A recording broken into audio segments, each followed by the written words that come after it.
Take on Tech, a weekly program that comes to you on KBC Channel 1 every Tuesday at 10 p.m.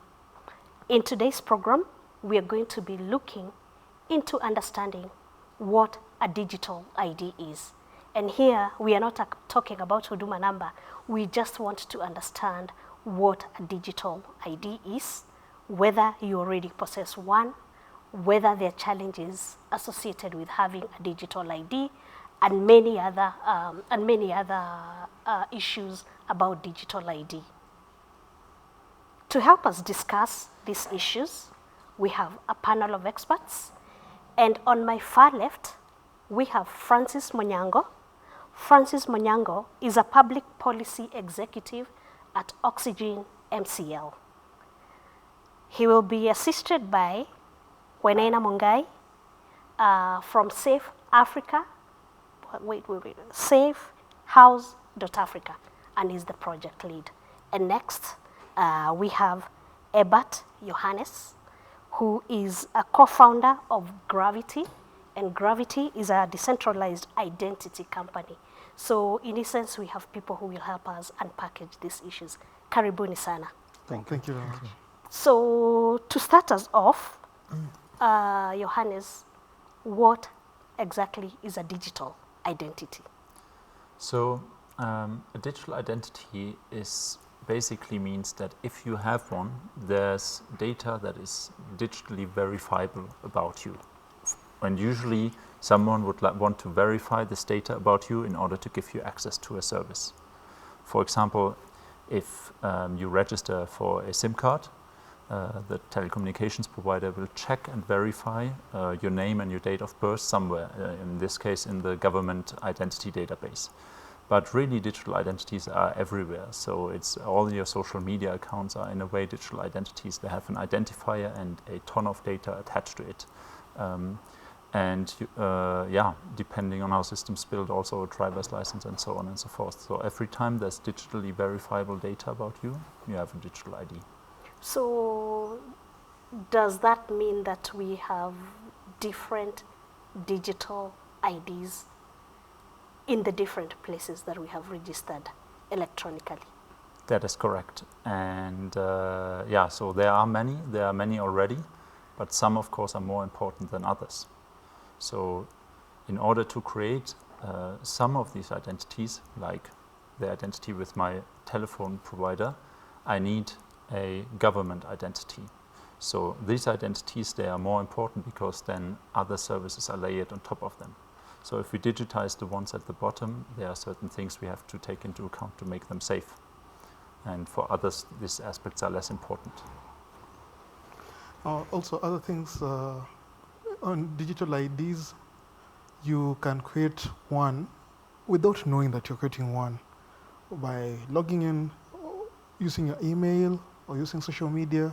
You're leaving trails, but when you're logging in, you used your name, used your address, the details that you gave, and you created an identity that logs all your internet activity. And after you do all that, you leave that trail creates a digital identity without you knowing that you're doing that. Wow. So as Johan said earlier, the important ones, and also there are others which are not so important. Okay. Yes, Wenena. It's interesting because I believe the two have alluded to the fact that digital identities can be acquired differently. And one of the examples that we've given is that they can be assigned to you, like the way you assign an email address with a name or a username with a password, and you have an account on Gmail or Facebook, and you have some kind of identity, because you can also use it to log into other services. There are services like if you go to a website or an application, you try to log in, it asks you whether you can log in with your social media account. So it already identifies you and you don't have to be identified differently. But what my colleague here is referring to is also what we call accumulated attributes that start to build up as you use any digital system, a computer application, and while you are using it, you are accumulating data about yourself on M-Pesa, you're accumulating data about yourself on Facebook, you're accumulating data about yourself, and an identity is starting to form. So we can start to see that you prefer a certain kind of product, you prefer to play a certain game. We can even maybe determine your use of sports facilities, things like that. So especially advertisers use that to target us. And then you can also have one where it's automatic, it's what they call inherent, that your height, your date of birth, those are attributes about us that are inherent to us. And when put together, they can form a very comprehensive way of identifying someone and verifying that you're actually speaking to Grace Githaiga online. Now, that's quite interesting. So, for example, we have a national identity card that we carry around, and which has some of those details you have articulated: date of birth, where you come from, location, I don't know, district, and many other division. So basically to say this is that person who lives at that place. And I'm wondering then what's the difference between what we have and a digital one, a digital ID? I mean, I think now talking about this government identity that you mentioned, in a way the system in Kenya, for example, is already digital, because, for example, it is possible for a bank to check these, to verify these attributes that are written on the card digitally by connecting with the database on the government. So when there's this talk about Kenya is rolling out a digital ID system, well, there is already a digital ID system. So, digital is not a black and white. So certain aspects can be digital, like there can be an interface for any service provider to verify your identities if you want to register. And this is already in place. And then there are other aspects like people like logging in with their biometrics at the Huduma Center or something like that. That would be another aspect of digital. But there's certainly already digital aspects, so it's not like we go from completely analog to digital or something like that. I think also the other difference is the way we currently use what is already available in largely digital form, but we mainly interact with it in analog ways. For instance, if you're accessing a premises, certain premises, you will be asked to fill in a book with the security team there, and you see you have to record almost everything: an ID number, national ID number, your telephone number, both your names, if you're driving, the number plate, and you even sign. So you've left a very important piece of who you really are in the hands of others without real clarity. And it's even in analog form. It is not digital in its interaction at the moment when you're interacting with the organization. So heavily we've been using it in analog ways.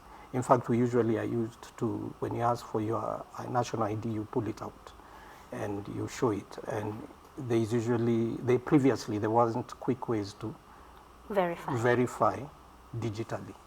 So I believe we are moving towards improving the way we verify the identity digitally. Okay. Yeah. What would be considered a good digital ID? Mwenyango. A good digital ID has attributes because it's based on a digital system. So there are these attributes that are necessary for it to be good for the citizens and good for people who use it, such as its privacy, there's trust between the provider, between the service provider and the users, and other safeguards that are necessary for this system to run. Maybe I may add to what he is saying. Why are we even talking about identity to begin with? Yes. It's because it's estimated about 1.1 billion people around the world don't have a form of verifiable identity system to use. So there is a movement at the moment that is thinking this can be provided very well digitally. And it may be faster to process, faster to issue. And you see, when those people don't have identity, they're usually excluded. And because of that exclusion, one of the key factors for a good ID system, whether it is digital or not, is that it should have inclusion as core, as a core attribute of it. So that inclusion means you have to have even people like refugees, people who've been traditionally marginalized, and you consider even to what their perception of an ID is. So as research, it's a space where there is a lot of new research around asking the communities that are benefiting from it what they believe an ID is and how it can include them. And of course, privacy, security, trust, and the ability for me to control it as a user is key. Although we can delve further on the issue of user control, you should be able to control your information on your ID and how and who accesses it. Yes. Do you want to add on to that? I completely agree with all the 3 points. I think maybe to make a little differentiation, privacy, the principles of privacy, user control, they are important for any ID, be it our social media account or a national ID. Same for data security, which is all the more important if someone registers our biometrics and puts them on the database. The thing about exclusion is extremely important when it comes to this foundational IDs that I mentioned earlier. So if this is an ID that is needed for all kinds of service, to exercise our civil rights, for example, to go to vote or to open a business or to have access to financial services, for these kind of ID systems, which are usually the government ID systems, it is extremely important to consider the risks of exclusion. Because if it is needed for everything, the stakes of being excluded are extremely high. You exclude a whole part of the economy that is not able to participate anymore because they either aren't able to receive the identity, or they're not able to use it because, of course, maybe they have to go somewhere or something like that. So, what would be an example, and any of you can still chip in, what would be an example in this country of a certain either section or business being excluded from this digital identity? You are talking to ordinary citizens who need to understand that, the issue of exclusion. The Makonde people who had been excluded for many years, and then later on government recognized them. Recently an issue with the Nubians, which has been litigated in the courts, and they challenged the Huduma Number project because of years of being excluded.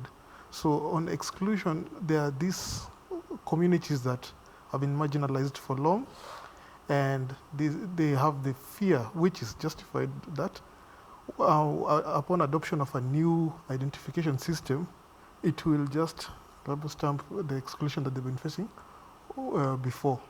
But now with the good digital identity systems, the primary cause, my colleagues have said here, is to include those who have been excluded before, and then have user control and privacy, trust, and security. Okay, so we are actually saying that for us to implement, or for any organization or for a government to implement a digital ID, there needs to be inclusion. And inclusion, you said like the Nubians and the Makonde were not recognized as citizens who could acquire the analog identity card. And then you're also talking about privacy. And privacy, I think we need to come back to that. Privacy in what sense?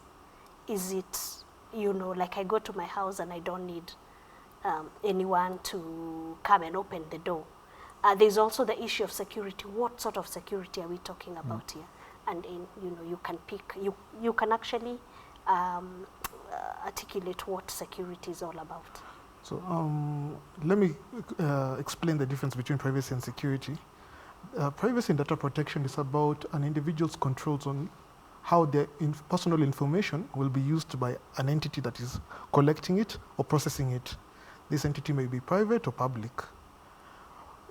On the other hand, cybersecurity involves now the security of that information within a certain entity. So when it comes to privacy and data protection, and now identities that you have collected from people or that entire database, an example of safeguard is not misusing that information. Because yes, you can have very good security systems which will avoid external attacks, and that's a cybersecurity issue. But now data protection comes in when even the people working within that organization will not misuse or use that information for purposes that they had not agreed with the owner of that information. Maybe to add to that, I think we can extend that data protection issue to the fact that at the moment when you accumulate that kind of data, there is a question of how do you process it. And now we have ethical artificial intelligence, ethical AI, as a key concern, because if I accumulate all that information even about the four of us here, and we can start to profile individuals and determine that biases that we may use to discriminate against them, it is possible. It is possible to use that data for surveillance purposes purely. And those are some of the concerns that that come up when, as he had mentioned earlier, trust. Trust is key.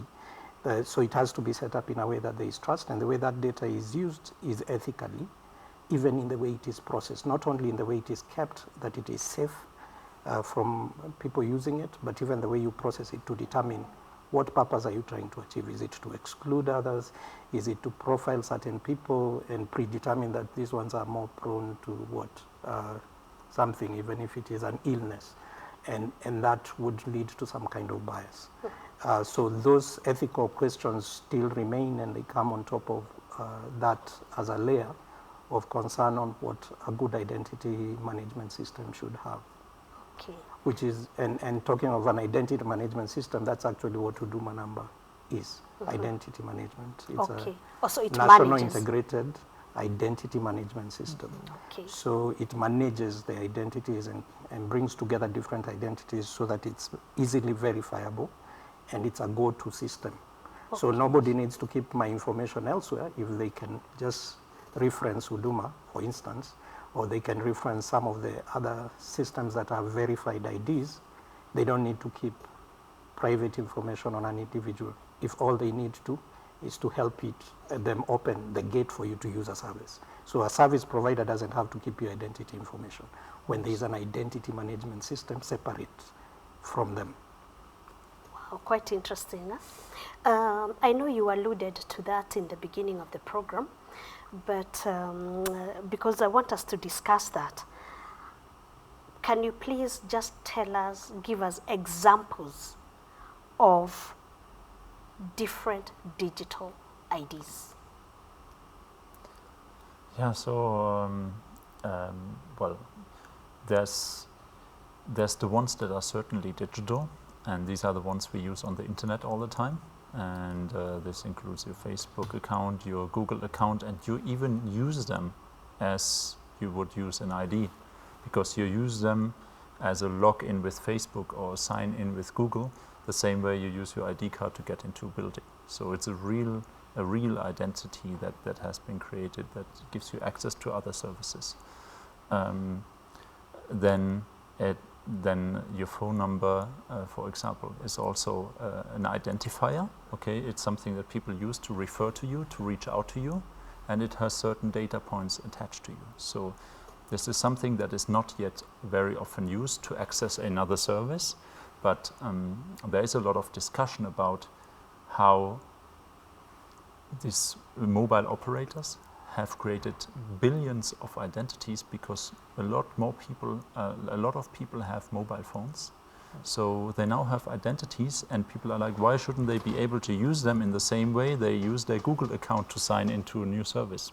Why shouldn't they be able to use them to sign into a financial services app or insurance app or something like that? yeah, these are certainly digital, and then in some countries, the national ID cards systems are also digital in a way. Maybe not fully, but you know, you don't have your ID on your phone yet. You don't have your ID card on your phone in the form of a QR code, but there's things like this verification mechanism that I mentioned earlier that are already digital. So there's really, from all the categories, there are digital identities. Every time you have an account with a service, every time you have, yeah. Okay, so I have an account at Google. I have one with Facebook. I have one with my mobile service provider. So all those are different IDs in different systems. Okay, when we come back, we will pick it from there.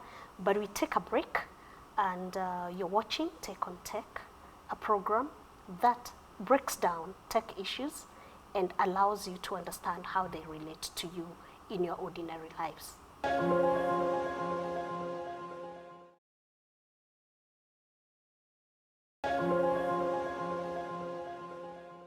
Tech on Tech.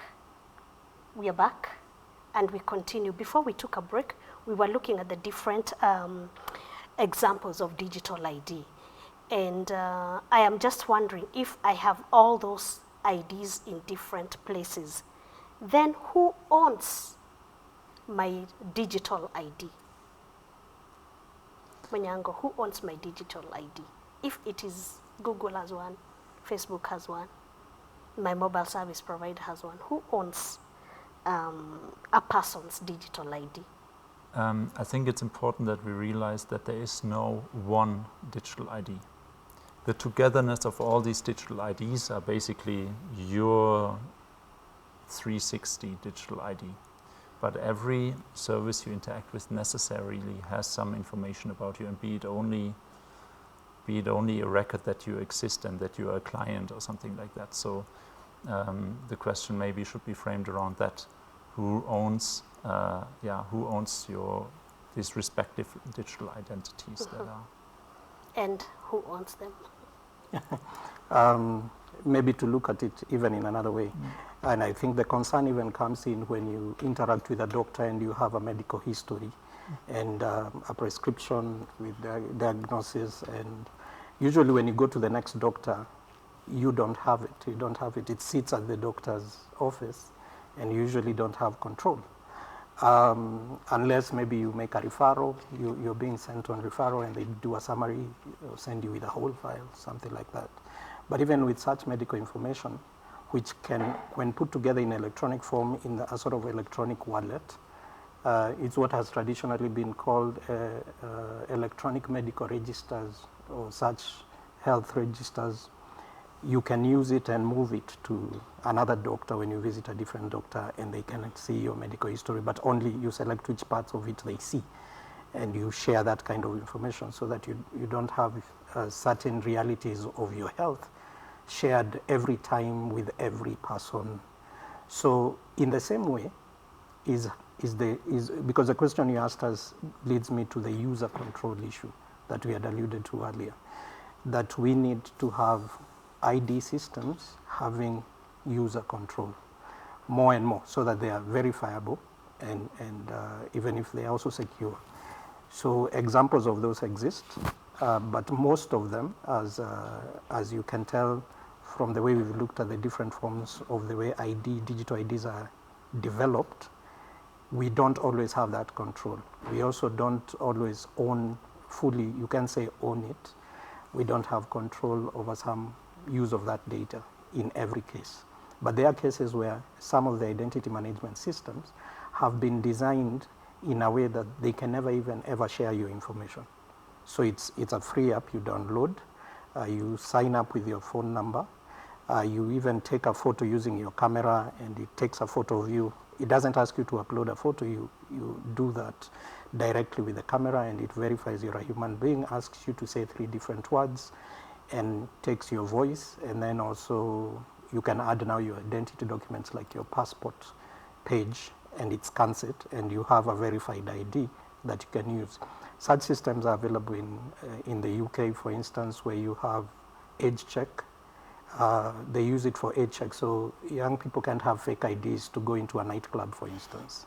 And that is being done on yoti.com. And they can't also access certain services in retail outlets without an age verification. They can't access drugs, alcohol, they can't buy, with a fake ID. So you have this verified ID, even for younger people who are below the age of a national ID card, depending on the country that you're in. Okay. So such systems, you have control over it. That data is never sold. It's built such that that data is in full control of the user, and it even expires when you share it. It just shares a token with whoever wants to use it. The verification is done. After some time, it expires. So your identity information does not remain out there with people who don't need to have it. Okay. Yes. Johannes, now you work for a company that deals with what? Decentralized identity. Mm-hmm. What does that mean? That essentially means almost what Wanana just described. That means that instead of having this identity information, because it's a lot of data that is attached to your identity in a centralized place, controlled by an entity that is not you, we bring it to the users so that every individual has their identity information with them and controls it, and can share only what is necessary with a certain service if they need to.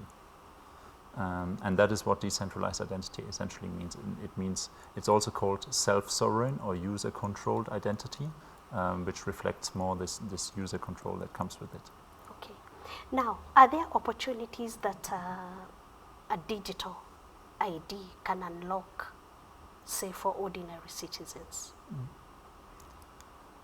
I mean, there's a lot of potential, let's say, because first of all, a normal general identity. So we talk maybe about the user-controlled identity later, but being able to prove things about yourself can be very useful.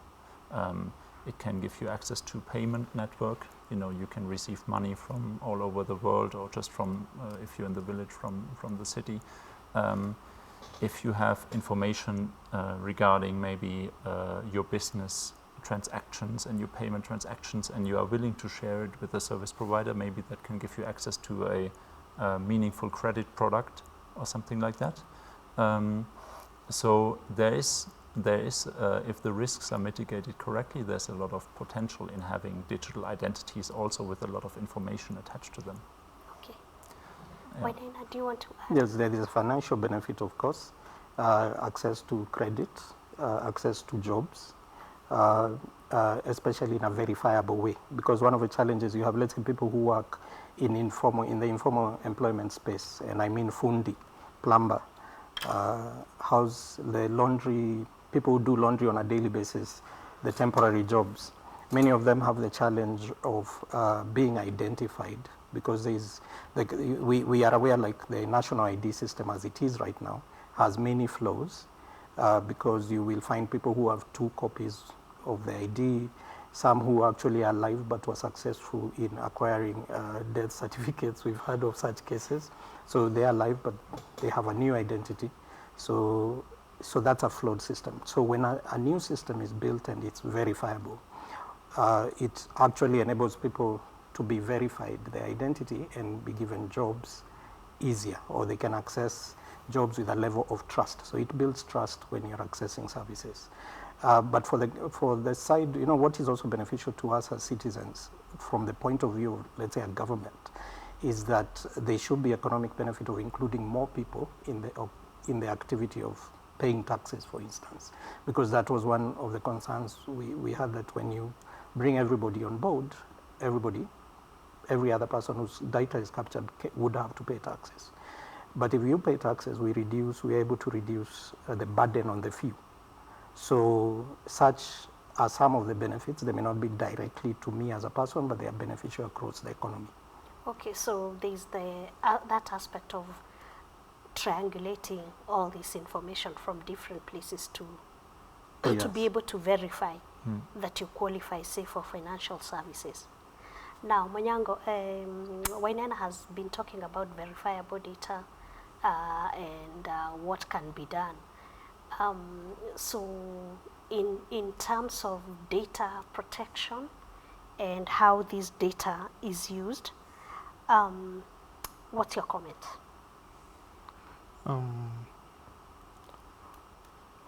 In terms of data protection, we have a Data Protection Act in Kenya, which was signed into law on the 8th of November 2019. Recently, the Cabinet Secretaries for Ministry of Interior and Ministry of ICT released regulations that will be used to govern this registration of persons, systems that are already existing. And for example, the data protection regulations on registration of persons is very thorough. It even has internal mechanisms on how, and protocols on how they're going to protect, on how the staff within those entities will handle the databases and the protection mechanisms, password procedures, everything has been elaborated in that regulations. So in terms of data protection, Kenya is getting there, and it's now about building a culture also amongst the people to be more aware about their rights according to the Data Protection Act, and also service providers and people who process information to be more careful while handling personal information by people, because there's now a law that holds them to account on how they use this information. Be it you're a security officer manning an entrance and you're collecting the information, you're doing that under a law, so you're supposed to obey the law while executing those duties. Whether you're offering mobile money services as an agent, you're handling personal information, very sensitive personal information, you need to abide to the law. Okay, yeah, I think there is also those are the provisions legally and in policy.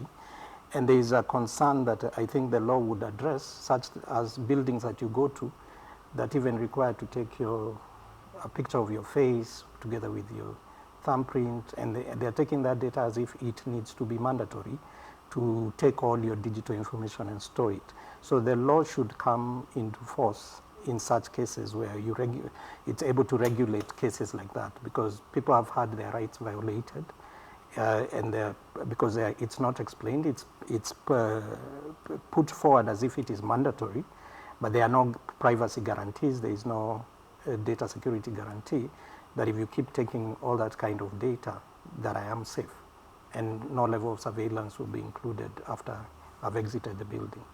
Yes. Very interesting, yes. Yeah, I think that is an important point, because if we talk about these digital IDs that triangulate a lot of data, and we established that they could be very useful in terms of helping people get into jobs, helping people get access to financial services and to healthcare, then the question is, well, where do we store all this triangulated data? And in some countries, like in China and in India, the government has taken charge of aggregating this information that has nothing to do with the government identity. It goes way beyond, the things that are written on your ID card. And that then comes with a lot of challenges, because if you have a lot of data about a lot of people in one place, even if data protection laws are respected, you get into the cybersecurity issues that were mentioned earlier as well. It creates a huge incentive to tap into that pool of data for outside attacks and steal people's identity. So I think this is this is obviously the reason why also we created Gravity, where we we need people to be able to triangulate data because it can help them, but we need to give them something where they can aggregate it under their control in a small data pot that is separate from all the other data pots. Because then, if someone wants to hack my identity, they have to hack into my data pot, but which is, it's a very secure kind of storage, but all they would get would be my information. So they probably rather go to a database where they can hack into 20 million records, right? So if we talk about rich digital identities with a lot of information, we have to ask ourselves, okay, how do we store it, and how do we give the person the control over it? Okay, quite interesting. Have we, or do we have examples, or have you come across examples? And I'm asking you this because you are in that field of where you have information that you've collected through wanting to have a digital ID, and then it has been misused by, say, third parties. Yeah, so there's a famous case of a digital ID system at a government level that was built, and that is India, which is an ID system where you do not even have a card anymore. You access every service just by giving a number and putting down your biometric, and a lot of data that is maybe not necessary to be attached to it has been attached to this identity number, and there have been a lot of security concerns and millions of records compromised because it was probably just too much of an incentive for cyber criminals to tap into that pool of billions of records of identity records. Yeah, so that is an example where, a digital ID system created risks that maybe were not anticipated in the beginning, and that were then hard to control after the fact. Okay, we are now into closing remarks. We'll start with you, Mwenyango, and you can just give us like points that you'd really want highlighted and not forgotten, but points that will help an ordinary person understand, yes, I need a digital ID, or these are the safeguards that I have to ask for. Digital IDs are very important. Necessary safeguards are inclusion, must include everyone, privacy, digital safety, that includes issues like password, knowing how to keep your password safe, and PIN numbers, yeah. Mwenyango, you're not talking to a tech community, you're talking to, yeah, so. To Wanjiku. To Wanjiku, you're talking to, yeah. Okay, dear Wanjiku. Digital IDs are important. They include those who have been left out before into this system, into being able to access services and other, and things like finances. So while we are now enacting these systems, important things are inclusion. This will ensure that those who have suffered discrimination in the past will now be included. They will now be able to access services that they have not been able to access, such as passports and many others. And this system also needs to have privacy in it, so that this information is not misused, and it's used for the purposes that it was collected for, which is for identity. And another thing people need to know is, while we now have to almost identify ourselves while conducting any form of transaction, be it online, be it while accessing money, looking for money and everything, you need to also keep certain information safe. That includes, let's say, your mobile money PIN safe, includes keeping your email address passwords private, just master it or change it frequently, but that's not information that you also share with everyone. Okay, Wedena? Just to plug in on the last point he has made, to the public, we need to stop sharing the information too freely, especially Kenyans who've been singled out globally for being very liberal with the way we share personal information, offline and also online. And especially online, because the systems, the way they are built online, the social media platforms and other applications and websites, they are built to accumulate your information and form a profile of you. So you already start to create a digital identity of yourself unknowingly. The more information you share, the easier it is for those who know how to do it to profile you and either exclude you from a service or target you with certain advertising you may not want. And this especially because I'm more concerned for the children and where they are more exposed to things that maybe only adults should access. When we use our information online, we should just be more careful and realize that already an identity is forming even if you have not deliberately done it. But also to add to the issue of verified and issued identity systems, they are meant for good, but there's been concerns that we must be aware of our rights. So whenever you share information, remember you still have rights. You shouldn't be compelled to share information you don't need to share. You shouldn't feel that you have to give your fingerprint if the law does not require you to give a fingerprint. That way we can work together to enforce the policies in practice. So on the ground, let's work together to ensure we are aware of the laws and grow to the point where we are able to action them and enforce them on ourselves individually, and it will start to affect society positively. Okay. Closing remarks.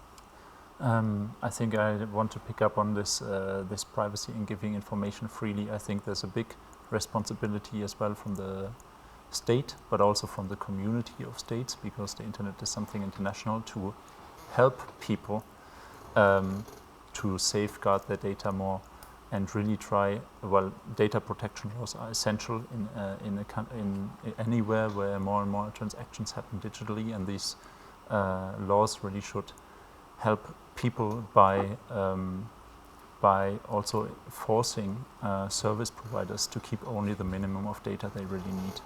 And then when it comes to foundational digital identity, like a national ID, like Huduma number, it's really important to have a process in place where all the groups of the civil society can consult on this and contribute to this, because it's not something you would want to rush, because there are risks that can be created that will be hard to mitigate after the fact. Okay, so that means that there is need for all of us to understand what a digital ID is, and we've agreed that Huduma is a management system of the digital identity. An right? identity management system. An identity management system. Yes. So it's not the same, digital ID, because when we hear of digital ID, we think of Huduma number. Mm-hmm. So thank you very much for gracing the program and getting us that information, or giving us that information to try and get us understand what a digital identity is.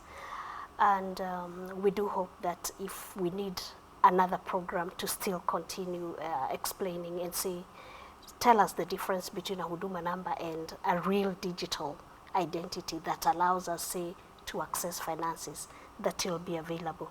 So thank you very much. We've been talking to Francis Monyango from Oxygen MCL. Monyango is a public policy executive. We had Wainaina Mungai, who is from Safe House Africa, and he's the lead project. And we had Ebert Johannes, who is a co-founder of Gravity, a company that deals with decentralized identities. Thank you very much. Until next time, my name is Grace Kidaiga.